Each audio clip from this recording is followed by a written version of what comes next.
y'all. Hey. Come on in. Come on. Come on a little closer. Come on. Because we got something to tell you. That's right. Now, y'all know we just finished the last chapter of our book called Uprising. That's right. Which is due out on August the 18th.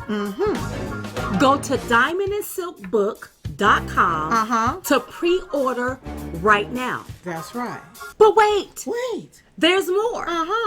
Now, we already know that old Jim Crow Joe said we ain't black. But the last time we checked, we black. That's right. And you know what? What? We have a message for old Jim Crow Joe.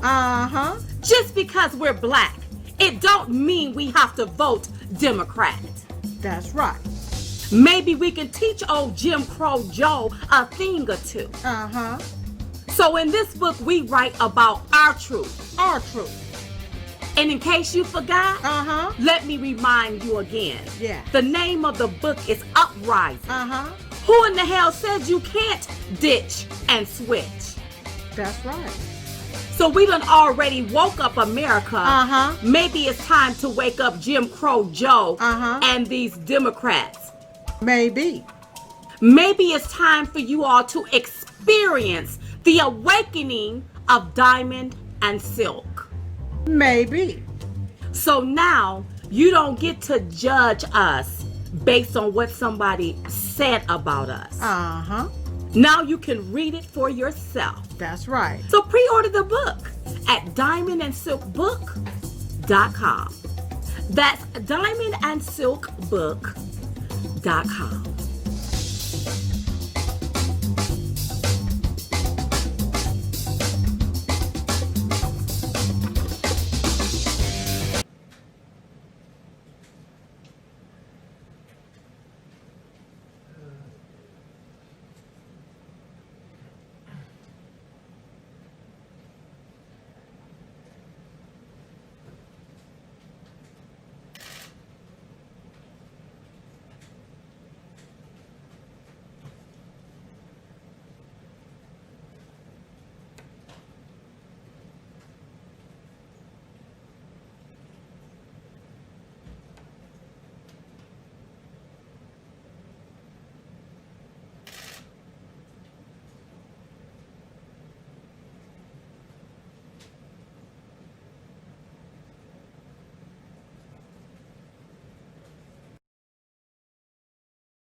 American cities the most. It's sad and it is shameful. And with that, I'll take questions. Yes. Kayleigh, thank you. Has the president actually directed officials to slow down the rate of coronavirus testing? No, he has not directed that. And in fact, I would note that first, we continue to test about 500,000 per day, about 500,000 people per day. $1.8 billion is invested in NIH to find new testing capabilities. Any suggestion that testing has been curtailed is not rooted in fact. And yeah, I would just note the extraordinary efforts of this administration, more than at this point, 26.7 million tests, and we should be north of that. When he said Saturday that he told his people to slow it down, what did he mean by that? The president was trying to expose what the media oftentimes does is they ignore the fact that the United States has more cases because we have more testing. We are leading the world in testing, and he was pointing that out, that it's a fact that the media readily ignores. What he's saying that he told his people to slow down testing is not true? It was a comment that he made in jest. It's a comment that he made in passing, specifically with regard to the media coverage and pointing out the fact that the media never acknowledges that we have more cases because when you test more people, you find more cases. Is it appropriate to joke about coronavirus when 120,000 people have died? He was not joking about coronavirus. I just said he was joking about the media and their failure to understand the fact that when you test more, you also find more cases. Kayleigh, thanks so much. To follow up on that, has the president ever delayed the allocation of federal funding that's already been dedicated to national testing? No, on the contrary, the president has led the way to make us the leading country in the world on testing. In fact, the FDA has authorized 144 tests under EUA's emergency use authorizations. These include 122 molecular tests, 21 antibody tests, 1 antigen test, and the president has led the way in making us the world's leader with regard to testing. The administration sitting on about $14 billion of funds that have been approved but not yet allocated. Well, I just mentioned the $1.8 billion at NIH that's there, and we're exploring new testing. We're leading the world in testing, and we will continue to do so. Kayleigh, I have a question of my own. Last July, President Trump declared himself the least racist person there is anywhere in the world. Why does he use racist phrases like the Kung flu? The president doesn't. What the president does do is point to the fact that the origin of the virus is China. It's a fair thing to point out as China tries to ridiculously rewrite history, ridiculously blame the coronavirus on American soldiers. This is what China's trying to do. And what President Trump is saying, no, China, I will label this virus for its place of origin. That's what he's saying by using the racist phrase Kung flu? He is linking it to its place of origin. What does he have to say to Asian Americans who are deeply offended and worried that his use will lead to further attacks of discrimination? So the president has said very clearly it's important that we totally protect our Asian community in the U.S. and all around the world. They're amazing people, and the spreading of the virus is not their fault in any way, shape, or form. They're working closely with us to get rid of it. We will prevail together. It's very important. So it's not a discussion about Asian Americans, who the president values and prizes as citizens of this great country. It is an indictment of China for letting this virus get here. And I would also point out that the media blames President Trump for using the terms China virus and Wuhan virus when they themselves have used these very terms. The New York Times called it the Chinese coronavirus, Reuters the Chinese virus, CNN the Chinese coronavirus on January 20th, Washington Post January 21st, Chinese coronavirus, and I have more than a dozen other examples. Category, Kayleigh. Kung flu is extremely offensive to many people in the Asian American community. To be clear, are you saying the White House does not believe it is racist? To be clear, I think the media is trying to play games with the terminology of this virus, where the focus should be on the fact that China let this out of their country. The same phrase that the media roundly now condemns has been used by the media. I can go more examples. Wuhan virus, CNN said on January 22nd, and we can go on and on and on. So while the media wants to focus on nomenclature, the president's going to focus on action. Yes. Kayleigh, the president and the attorney general over the weekend offered different explanations behind the firing of Jeffrey Berman, the U.S. attorney for the Southern District of New York. Can you clarify now why Berman was dismissed and if it was at the president's request? Well, I think that they were very much in sync this weekend, the Attorney General and the President, and here's what happened. The President held Mr. Clayton in very high regard, wanted to nominate him to this position in SDNY to keep him in the government as he returns to New York. Barr was working on a smooth transition, and when Berman chose to respond in the way that he did, he came to the President, and the President agreed and fired this individual, Mr. Berman, as Mr. Clayton now will, in time, get to that position. But why was Mr. Berman being dismissed in the first place? Because Mr. Clayton wanted to go back to New York City. We wanted to keep him in government, and therefore he was given the position at SDNY. But why did the president, I have two questions, but why did the president say he wasn't involved in the firing of Jeff Berman when the Attorney General said the president was the one who fired him? Because the Attorney General was taking the lead on this matter. He did come to the president and report to him when Mr. Berman decided not to leave, and at that point is when the president agreed with the decision of the Attorney General and to fire Mr. Berman and to promote Mr. Clayton. So he was involved in it then? He was involved in the sign-off capacity. He was not, AG Barr was leading the way, but in a sign-off capacity, yes, the president was. So my second question on testing is, you said the president made that comment in jest about having people slow down the testing. The vice president just said that it was made in passing. When Peter Navarro said it was tongue-in-cheek. But when the president himself was just asked by a reporter like an hour ago, he did not say that he was just joking when he said that he told officials to slow down the testing. The president instead used that opportunity to extol the fact that we've done more than 25 million tests, that we're finding more people because we're doing more testing. And I would note that what the vice president said and Peter Navarro, whether it's in jest, in passing, or tongue-in-cheek, those are all synonymous. Well, why is that yes, funny? Justin. And I just want to note, to follow up on what you do, you don't even have to answer this. The media has never called it the Kung flu. Calling it the Chinese coronavirus and calling it the Kung flu are very different things. The media and your network specifically, called it the Kung flu. the media and your network specifically have repeatedly used the term China virus and Wuhan virus, and then gone on to deride the president as somehow using a term that they themselves have never used. So we can go through CNN's history.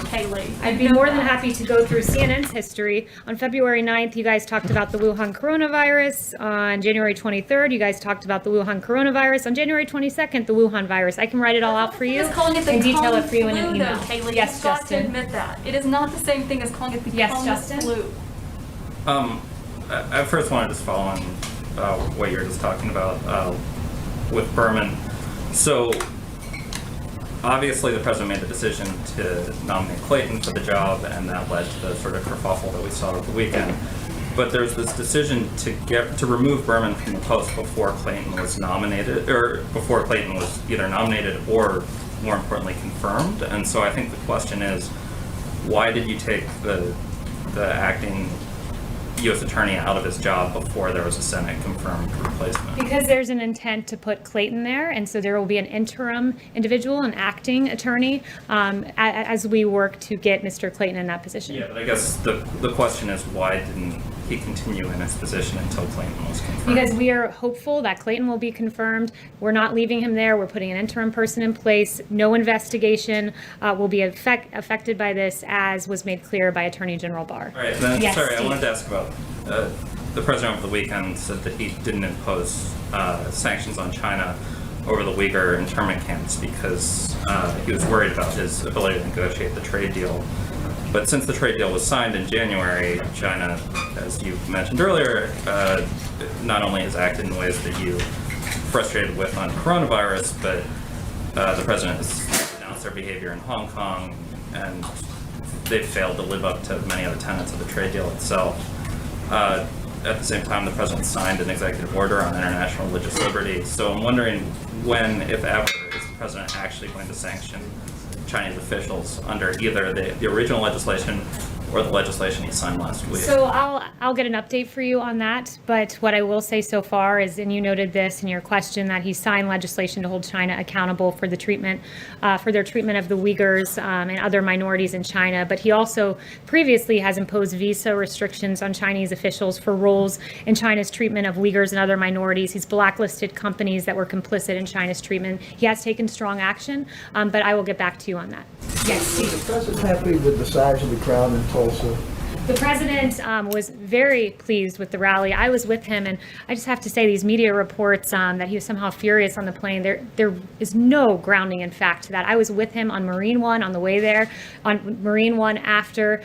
He was very pleased with how the rally went, and the media reporting on this prompted me to go around and ask some of my colleagues if they saw something different. And I spoke with Dan Scavino, who was in the Beast with the president right after the rally, and said he was very energized, having been around the American people. So he's quite pleased with how the rally went. And even a political pundit wrote to him that it was one of the all-time great speeches they'd ever heard. We saw him expose his own humanity when he described the wonderful West Point story. The speech made his message so clear and compelling that no one could possibly have missed it, and it was so great to be out of the swamp and in the country. And those comments are how the president feels too. And are you going to make any changes to these events, like have more outdoor events where people aren't clumped together, or what's been contemplated? So on the note of future rallies, I'd refer you to the campaign. Yes. Thanks so much, Kayleigh. I wanted to ask on the coronavirus, who is the most senior person at this time who is focused full-time on coronavirus with no other duties, simply coronavirus? Who would that person be, and what type of authority does this person have to spend U.S. resources? So in the Trump administration, we're quite good at doing two things at once. We're expected to do many things at one time. The vice president is continuing to lead the task force. They meet regularly. Dr. Fauci is there. Dr. Birx is there. Dr. Redfield is there. They're regularly talking to governors. They had a governor's call today. The president is regularly briefed about the state of coronavirus and is regularly involved in decision making as we move forward. Is there a specific person who's focused on this full time with no other duties? A lot of people are focused on this full time. The most senior person, who would that be? Dr. Redfield, Dr. Birx, Dr. Fauci, all of our experts are involved. The vice president leads the task force each and every day, but we do many things at once in this administration, and we've done quite a good job with coronavirus. And it's we're pleased to see that it's a tragedy anytime a life is lost to coronavirus, but we are pleased to see that yesterday, for the first time, there were under 300 fatalities. So we are trending in the right direction. We're aware when there arises here and there, and those embers, we are equipped to go in, to handle, to put out, and to save as many lives as possible. And thanks to President Trump, could have lost 3 million lives, but we lost far fewer because President Trump took action early. Yes. Kayleigh, two on Venezuela, but first I just wanted to follow up very quickly on Weisha's question and Caitlin's follow-up. Does the president regret using the term Kung Flu, regardless of the fact that media organizations, including my own, had early on described the virus as the Wuhan virus? That is a different thing than saying Kung Flu. Does the president regret using that term? The president never regrets putting the onus back on China, pointing out that China is responsible for this, and in the process standing up for U.S. troops who are being blamed by China in a campaign of misinformation. And on Venezuela, who does the president consider to be the legitimate leader of Venezuela? And is he still interested in any form in meeting with President Nicolás Maduro? Yeah, I'm very glad you asked this question. The president tweeted today that unlike the radical left, I will always stand against socialism and with the people of Venezuela. My administration has always stood on the side of freedom and liberty and against the oppressive Maduro regime. Nothing has changed. He continues to recognize Juan Guaido as the leader of Venezuela. Does he reject the characterization in John Bolton's book that he once said it would be cool to invade Venezuela? John Bolton has completely discredited himself. Multiple senior administration officials are on the record exposing his lies, and even the media seems to have taken note of John Bolton and how ridiculous some of the things he said. The reviews that his book has gotten have been right on in the media. The media has said that this book is exceedingly tedious and slightly unhinged, bloated with self-importance. That was the New York Times. The New Yorker said he takes an inflated view of himself and a willingness to blame others for just about everything.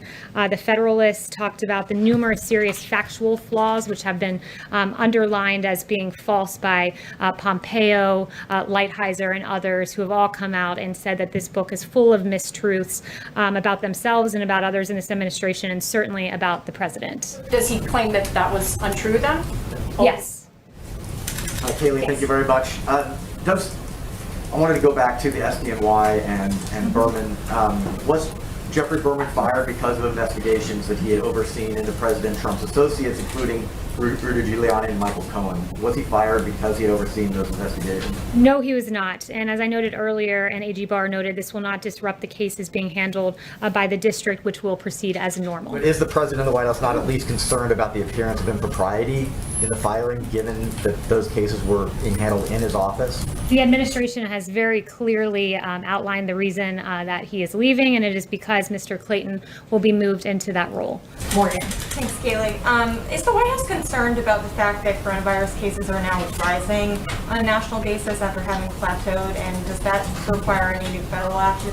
I think it's a very important question you're asking. And what I would note is the fatality numbers, we're pleased to see that number coming down. I would also point out that Dr. Birx said to me that a higher number of these cases are less severe cases per positive than at the beginning of this pandemic, because what's happening is because of our extraordinary work with testing, we're able to identify cases in the community before they develop symptoms and are in a hospital. So instead of identifying cases in hospitals, we're identifying them in the community, which is a really good and positive development. And we are equipped to handle when we see these embers that have occurred. Yamish. Hi, thanks, Kayleigh. I have two quick questions. The first is on the president has attacked the move to remove Confederate statues across the country. He said that it was an assault on, quote, our heritage. What does the White House and the president say to Americans who find it offensive to glorify people who owned other Americans, including enslaved African Americans?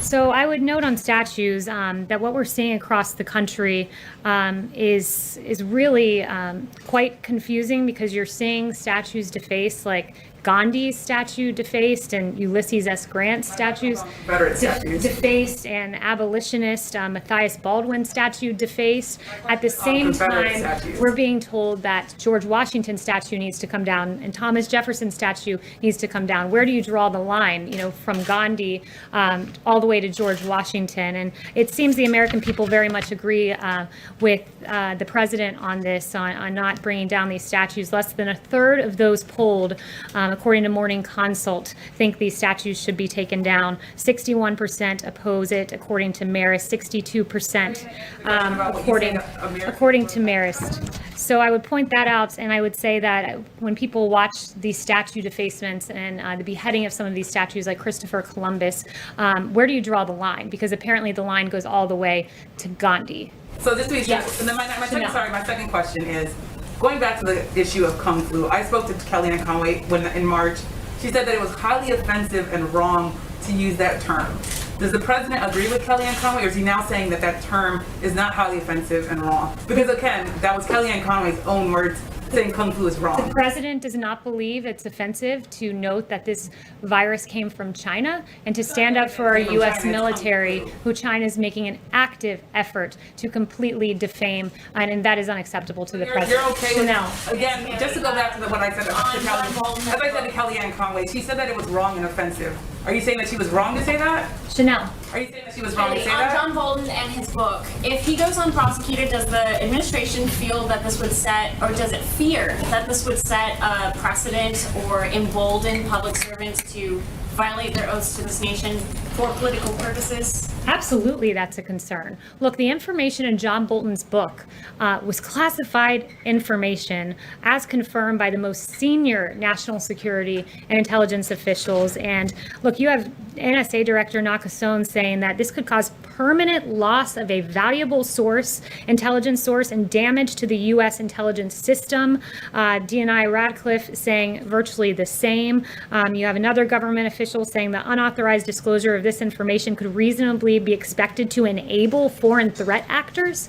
This is the seriousness with which we look at this book, and the NSC looks at this book as they scan it for classified information. There's real damage that can be done. And for what? For self-promotion and publicity of a failed NSA director. On Venezuela also, Could I ask about Maduro and Guaido? Why has President Trump seemed to have lost confidence in Juan Guaido? He has not lost confidence at all. And that tweet that I read to you very clearly says that the president put out this morning. We stand with the Venezuelan people in their fight for freedom. And I would also note how tough this president has been on Maduro by recognizing Juan Guaido. And when you compare that to the Obama-Biden administration, you had the former Vice President Joe Biden, who actually met with the Venezuelan dictator Nicolas Maduro and complimented his hair, according to Yahoo News. If I had your hair, I'd be president of the United States, the former vice president said. And also the Obama State Department helped stabilize the Maduro regime by blocking sanctions, according to a 2017 Miami Herald report. So when you compare the actions of this president, we've stood against socialism and on the side of freedom. And finally, one thing that I just want to point out that was handed to me, wow, a whopping 7.7 million total viewers tuned into Fox News to watch the rally on Saturday night. Big numbers. Thanks so much, guys.